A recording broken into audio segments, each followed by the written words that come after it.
Assalamualaikum warahmatullahi wabarakatuh.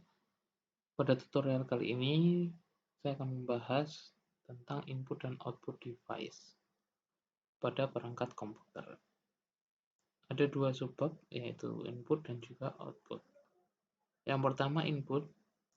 Seperti yang juga sudah kita ketahui, input artinya adalah masukan. Jadi fungsi dari input device ini adalah peralatan yang digunakan untuk menerima data yang akan diolah ke dalam komputer. Jadi prinsipnya adalah mengubah perintah yang bisa dipahami manusia menjadi bentuk yang dipahami komputer atau sebuah kode-kode biner. Karena memang komputer hanya bisa membaca kode-kode biner yang nanti akan diterjemahkan atau fungsinya dirubah oleh sebuah input device. Jadi intinya adalah bagaimana menjembatani untuk mengubah perintah dari yang dipahami manusia menjadi dipahami komputer dan dapat dikerjakan. Kemudian perangkat input ini digolongkan atau dibagi menjadi dua. Yang pertama input langsung dan yang kedua adalah input tidak langsung. Input tidak langsung definisinya merupakan input yang masuk tetapi tidak langsung diproses oleh CPU. Tetapi inputan tersebut direkam terlebih dahulu ke dalam media yang berbentuk simpanan luar. Jadi contohnya ada magnetic tape, punch card. Jadi tidak langsung diproses oleh prosesor atau CPU, akan tetapi direkam dulu ke dalam media yang nanti bentuk simpanan luar atau storage. Tentang storage ini akan kita pelajari lebih lanjut di pertemuan yang selanjutnya.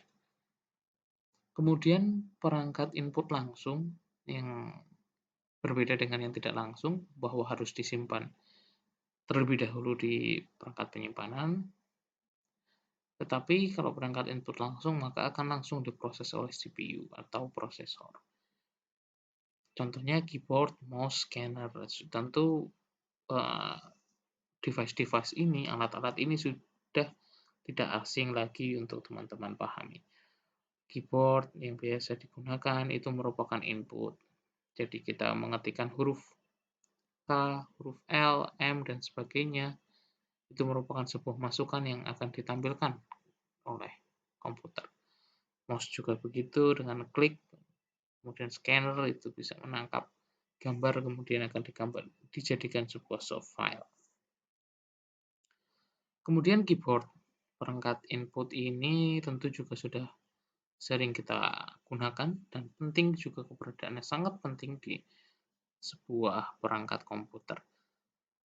Jadi merupakan papan yang tersusun dalam konsepnya dulu diambil dari mesin ketik yang dulu mungkin ada teman-teman yang tahu bahwa mesin ketik yang berbunyi keras ketika diketik dan kertas ketika salah juga harus diganti, tidak bisa dihapus, tidak ada backspace atau delete seperti ada di keyboard. Jadi konsepnya dari mesin ketik seperti itu, kemudian jumlah tombol dari keyboard itu bisa berbeda-beda tergantung dari produsen atau pembuatnya.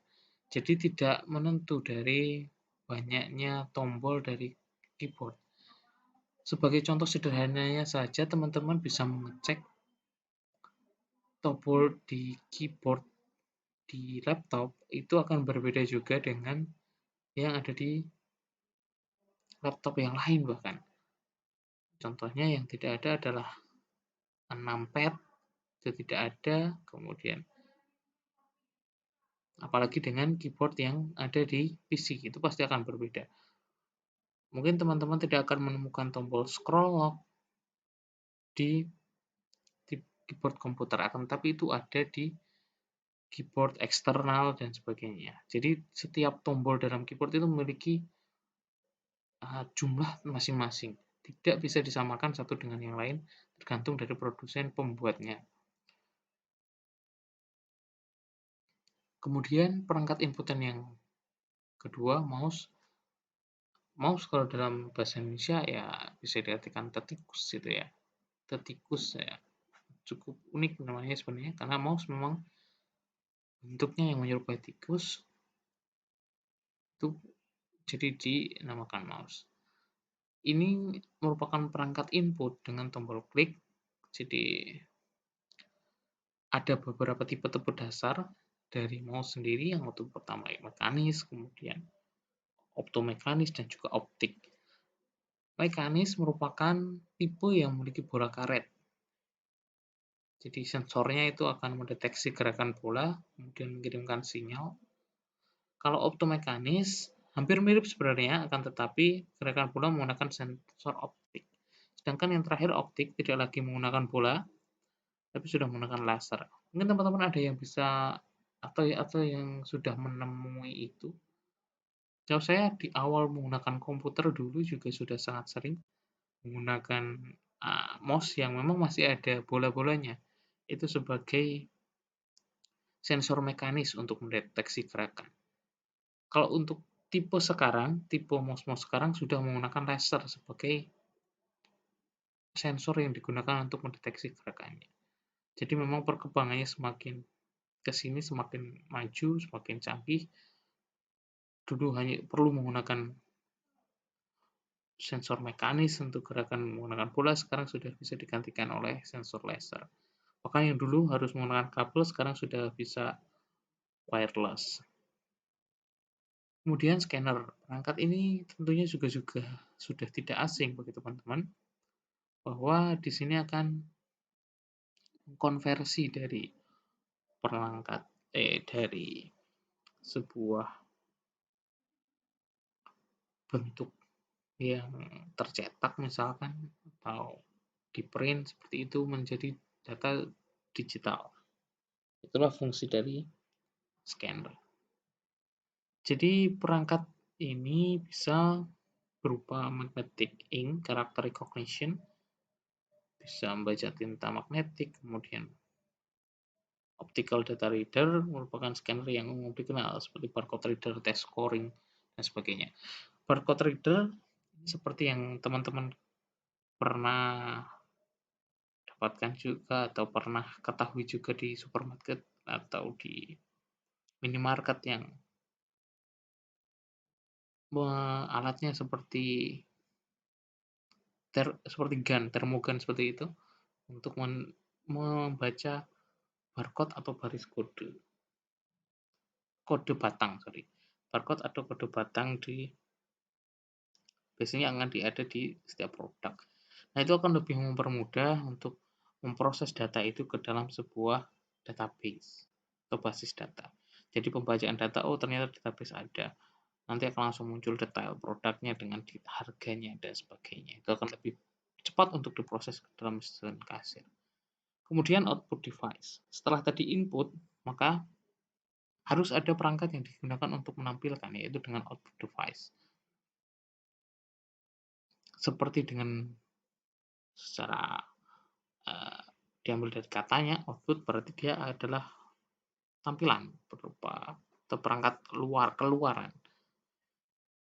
Jadi yang diproses di input tadi akan ditampilkan dan dipahami oleh manusia dalam bentuk tampilan atau output device-nya. Kemudian jenisnya dibagi menjadi dua, yaitu soft copy, kemudian juga hard copy. Yang bersifat soft copy contohnya monitor audio, kemudian yang hard copy adalah printer plotter. Monitor. Terkait monitor, biasanya perkembangan monitor juga sekarang sudah sangat cepat atau sudah berganti era. Dulu adalah era monitor tabung atau cathode ray tube CRT. Sekarang sudah ke LCD atau liquid crystal display.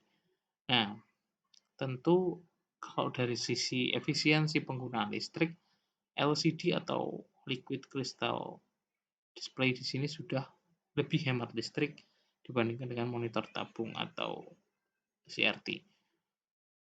Kemudian juga resolusi yang dihasilkan juga sudah bagus, sudah lebih tajam daripada dengan generasi sebelumnya. Terkait dengan resolusi, Itu bergantung juga terkait dengan keluasan dan juga piksel pada monitor. Semakin besar resolusinya, maka gambar yang dihasilkan juga akan makin halus kualitasnya. Kemudian perangkat keluaran atau output yang berikutnya yaitu printer.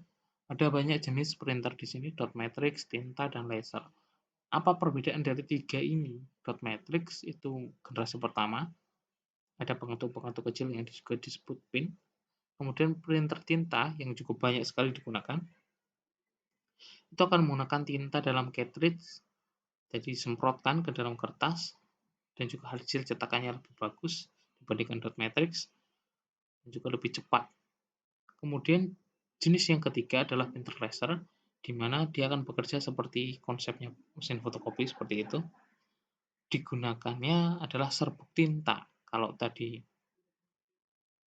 printer tinta itu menyemprotkan tinta, biasanya kalau ada yang diinfus, ada juga yang langsung diinjeksikan ke cartridge-nya.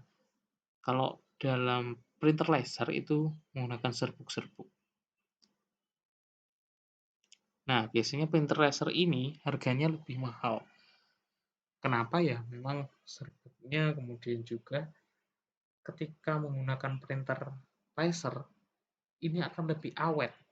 Pengalaman saya pernah menggunakan sebelumnya printer tinta, itu beberapa kali, 3-4 kali berganti dalam waktu sekitar 2 tahun, 2 tahun sampai 3 tahun tuh bahkan sampai 4 kali. Dan saya juga masih ada printer laser sampai sekarang, itu juga malah lebih awet.